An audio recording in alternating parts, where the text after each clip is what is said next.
Je suis vraiment ravie de vous retrouver aujourd'hui et je tiens déjà avant de commencer ce nouveau podcast à vous remercier vraiment parce que c'est une jeune chaîne YouTube, mais merci d'être là, merci pour votre présence, merci de m'écouter. Merci à vous d'être vraiment là, derrière vos ordinateurs, vos téléphones, en train d'écouter ce podcast et les séances d'hypnose. Merci pour les retours que j'ai sur Insta, parce qu'il y a beaucoup de gens qui m'écrivent sur Instagram et j'y suis très sensible. Alors sachez que, bien sûr, en plus de vous abonner, vous pouvez bien sûr laisser vos commentaires, me demander de faire des séances d'hypnose sur tel ou tel domaine. Je répète encore une fois que les séances d'hypnose généralistes sont, à mon avis, moins impactantes que lorsqu'un hypnothérapeute vous prend en charge de façon individuelle, dans votre unicité, dans aussi la diversité de l'être humain, mais elles ont un sens quand on les fait effectivement correctement et qu'on prend tout ce qu'il faut, tous les ingrédients nécessaires pour vous parler, pour que ça vous parle et que ça rentre dans votre monde. Alors, aujourd'hui, c'est un podcast que je vais appeler « Change de lunettes ». Et ce podcast-là, je vais vraiment le dédier à un patient à moi, que je vais appeler F, mais qui se reconnaîtra lui. Et j'espère bien d'ailleurs, parce que j'ai vécu une super séance avec lui, pas plus tard que ce matin, et je voulais vous en parler aujourd'hui. Alors, je vous retrouve tout de suite pour ce nouveau podcast « Change tes lunettes ».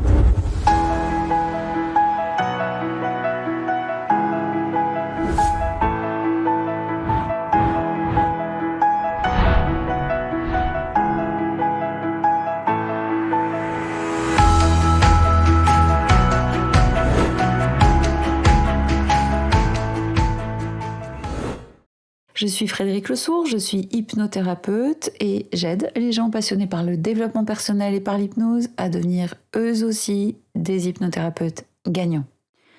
Alors pourquoi change tes lunettes ? Change de lunettes ou change tes lunettes, c'est vraiment parce que ce matin j'ai eu un patient que je connais depuis pas mal de temps maintenant et qui vient lorsque ça ne va pas. On a fait un travail ensemble, on avait commencé. Et grâce à ce patient que je vais appeler F, parce que lui se reconnaîtra parce qu'il est abonné et je sais qu'il va écouter cet audio, ce podcast, tout simplement j'ai pris vraiment conscience de la force, de la puissance de tout ce qui vient barrer notre route.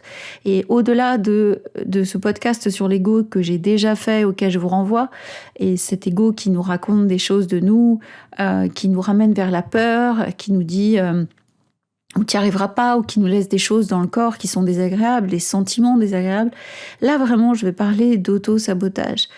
C'est-à-dire que F, on va pas l'appeler F, on va l'appeler Pierre, ce sera mieux parce que F ça fait un peu bizarre. Donc on va dire que Pierre arrive dans mon cabinet ce matin et commence, lorsque je lui dis comment ça va, à me dire très mal, très mal. Je vais vraiment extrêmement mal. Alors il se pose un moment et on commence à échanger ensemble et je lui demande donc ce qui ne va pas et en face de moi là, je vois le visage de l'auto-sabotage, si je peux dire. En plus de celui de l'ego, bien sûr, qui lui dit « j'y arrive pas, j'y arrive plus, je peux pas dépasser tout ça, je suis plein d'angoisse. Frédéric, j'ai pas dormi de la nuit, encore une fois, et tu sais ce que ça fait, je pourrais pas travailler aujourd'hui. » Et c'était parti, et on part dans le blablabla. Et comme en fait dans notre métier de hypnothérapeute, encore une fois, et j'insiste là-dessus et je n'en démordrai pas, nous sommes des thérapeutes nous avons un axe qui est l'hypnose, mais on a aussi un côté très coachant parce qu'on écoute, on entend, on écoute, on coach aussi, c'est-à-dire on va pas forcément dans le sens de l'autre, on n'est pas en train de lui dire que tout est formidable et qu'il parviendra à tout, mais on met la lumière là où elle doit être. C'est-à-dire que effectivement, quand je ressens qu'il y a de la lumière, quand je ressens qu'il y a quelque chose de beau, eh bien j'appuie là-dessus parce que c'est très important de faire comprendre à un patient qui vient vous voir que oui, il a des valeurs, que oui, il a des qualités, etc. quand lui s'en sent dénué. Et donc Pierre, qui ne s'appelle pas Pierre, vient et me dit que ça rien ne va. Et alors c'était vraiment cette séance où on a tout repris à la base en fait. Et c'était super important pour moi de remettre tout dans son contexte, c'est-à-dire de lui dire ok, de où part-on ? Et en fait, quand on commence à s'inscrire dans une thérapie qui est forcément orientée solution et orientée vers le changement, parce qu'on a besoin de ça, parce qu'on veut changer, eh bien, on a un objectif. L'objectif, c'est de se sentir plus libre, de se sentir moins angoissé, de se sentir mieux dans sa peau, mieux dans sa tête, mieux dans sa vie. Et ça fait finalement beaucoup, beaucoup d'objectifs. Et je pense que cet objectif, parce que quand les gens arrivent dans mon cabinet, je dis, alors, vers quoi on travaille ? Vers quoi on va tendre. Alors que lorsque quelqu'un vient vous voir pour le poids, c'est évident, c'est une perte de poids. Lorsque quelqu'un vient pour arrêter de fumer, c'est à nouveau évident, c'est l'arrêt du tabac. Et pourtant, non, c'est pas si évident que ça. Pour le poids, il y a tellement de choses qui se sont cachées. Il y a tellement de choses qui sont, ça j'y reviendrai dans d'autres podcasts, j'ai bien d'autres, parce que tellement le poids est un sujet sur lequel on pourrait se pencher des heures et des heures, où il s'agit de sortir de la saison. Là, ça y est, il fait beau, bientôt les bikinis, et avec toute la société, ce qu'elle nous demande. Bon, là, je suis en train de m'égarer, mais dans la perte de poids, il y a un autre objectif qui est arriver à une légèreté intérieure pour qu'on puisse se sentir mieux à l'extérieur. Parce que tant que c'est plombé à l'intérieur, ça marche pas non plus. Et même dans le sevrage tabagique, ok, l'objectif c'est de vous faire arrêter de fumer, mais il y a aussi des choses qui se délestent et on voit bien des fois chez des gens qu'il y a un travail intérieur qui se met en route et qui va au-delà de l'arrêt du tabac. En tout cas, lorsqu'on fixe un objectif avec un patient, comme avec Pierre, donc cet objectif, je lui ai rappelé. Je lui ai rappelé, mais souviens-toi, tu es venu me voir parce que déjà, tu étais épuisé au travail et que tu sentais que tu t'interdisais à te faire du bien. Tu étais en auto-sabotage total et tu t'interdisais à partir en vacances. Tu t'interdisais à arrêter de travailler parce que tu pensais que ton chef allait penser que tu ne travaillais pas assez, que tu étais un tir au flanc. Et tu as fini par installer ton système de vacances de façon régulière pour pouvoir te ressourcer, pour pouvoir partir en bord de mer comme tu aimes le faire. Et là, vous voyez en face de vous ce oui, c'est vrai. Oui, c'est vrai. Et de fil en aiguille, petit à petit, on a réussi à ce que les peurs s'apaisent parce qu'il était en train de comprendre que, effectivement, non seulement il prenait des vacances, mais ensuite, l'agitation intérieure, c'est qu'il est arrivé à un moment de sa vie où il y a, comme j'aime à dire, notre vie, quand on va chez un thérapeute, c'est un gros chantier, un énorme chantier qu'il va falloir traverser avec nos petits muscles et c'est pas toujours facile parce qu'il y aura de la tristesse, de la colère, de la peur, de l'hésitation, du doute. Mettons-y un gros paquet. Et puis, à un moment donné, ce gros chantier-là est dépassé. C'est-à-dire qu'on y est. Ça y est, on est arrivé à dépasser ce gros chantier. Donc, on est dans une vie qui est fluctuante où il y aura des petits chantiers. Mais nous, on s'est dit, s'il y a encore des chantiers, c'est qu'on n'y est pas. C'est que j'y suis pas arrivée. C'est que je suis pas là où je voulais être. Mais ce n'est pas vrai. En fait, là, maintenant, mon patient, Pierre, il a senti en lui qu'il n'était plus à sa place au niveau du travail. Il sentait, et ça faisait pas mal de temps déjà qu'il en parlait, mais je sentais qu'il n'était pas prêt à en parler. Et là, il m'a dit, voilà, je sais maintenant que je peux plus rester dans ce travail. Et je lui ai fait parler davantage, et c'était tout à fait ça en fait.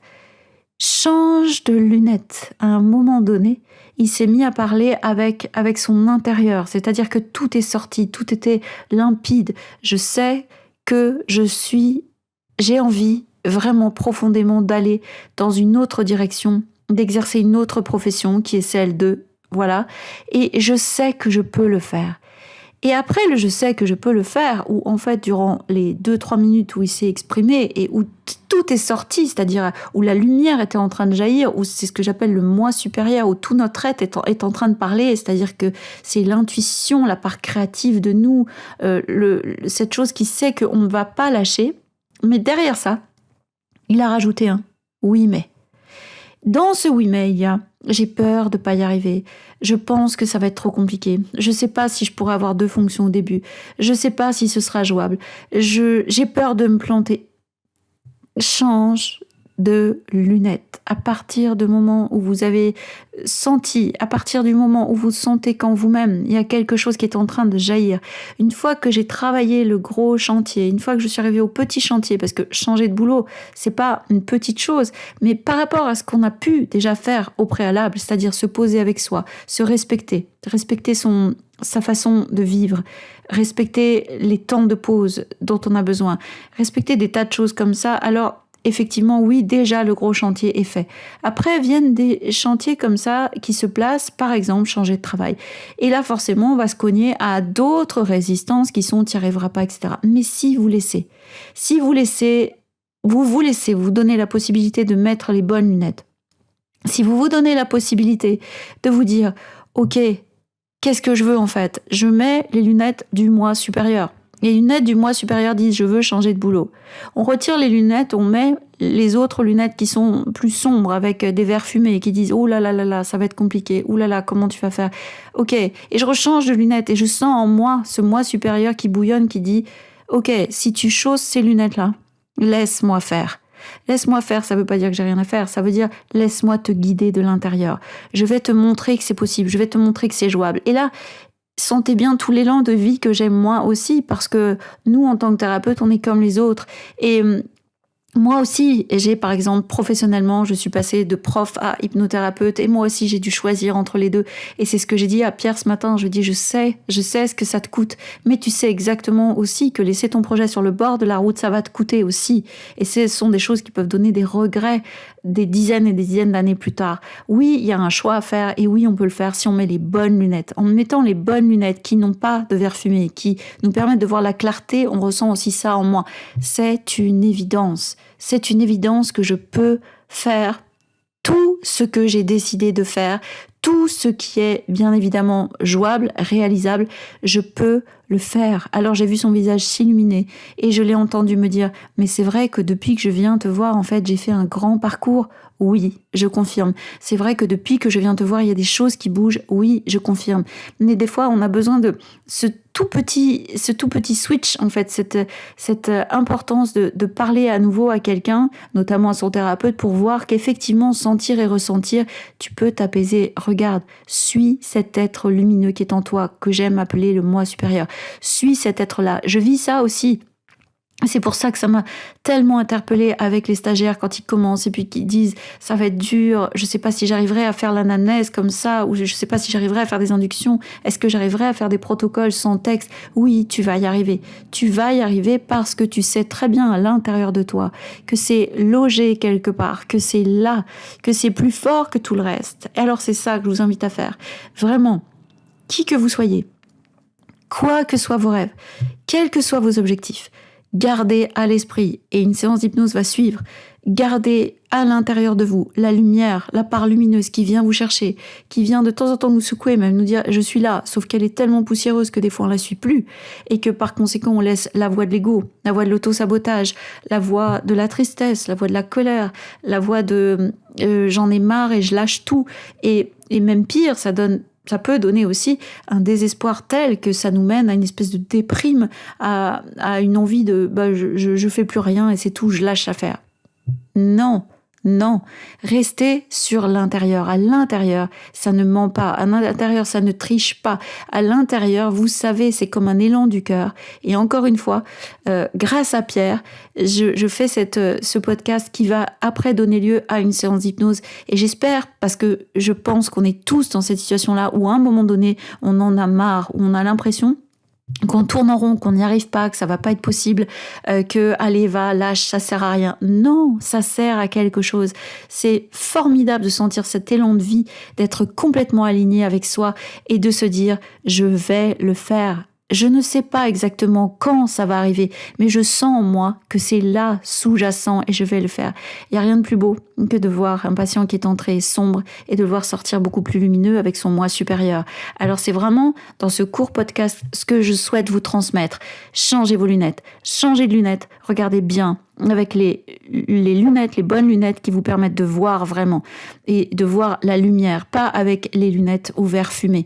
Et vraiment, si même vous pouvez vous amuser à faire ça, ce que j'ai fait avec Pierre, je lui ai dit, ok, dessine ton projet. Écris-le sur des post-it, écris les mots, choisis un objet qui te rappelle ça, pour qu'effectivement l'inconscient repère ça. Il y a une de mes stagiaires, et je lui rends encore hommage pour ça, qui m'a dit avant le début de sa formation, j'ai choisi ma méridienne. Choisir sa méridienne, ça veut dire je suis déjà là-dedans, j'y suis. Et pourtant, elle doute parfois. Et pourtant, elle aussi, elle a besoin de s'épancher. Et effectivement, je comprends complètement ça et c'est totalement légitime. Mais elle a sa méridienne. Ça, c'est le moi supérieur. C'est le truc à l'intérieur qui te fait changer de lunettes et qui te fait te dire je suis à la bonne place. Même si j'ai à côté de moi des zones qui me disent oh là là, mon Dieu, qu'est-ce qui va se passer maintenant? Eh bien moi, je sais au fond de moi que je suis à la bonne place. Et savoir qu'on est à la bonne place, savoir qu'on est au bon endroit, savoir qu'on est exactement là où on a besoin d'être, c'est ça dont on a besoin pour poursuivre notre route sans être plombé par les jours de pluie, de vent, sans se sentir extrêmement désespéré. J'espère vous avoir passé un petit peu de cet espoir, de cette certitude en vous. Pensez à quelque chose qui vous tient à cœur et dites-vous je change de lunettes. J'étais ravie comme d'habitude de faire ce podcast pour vous. Je vous remercie encore de le partager. Merci de l'écouter et je vous dis à très bientôt pour une séance d'hypnose sur Change de lunettes.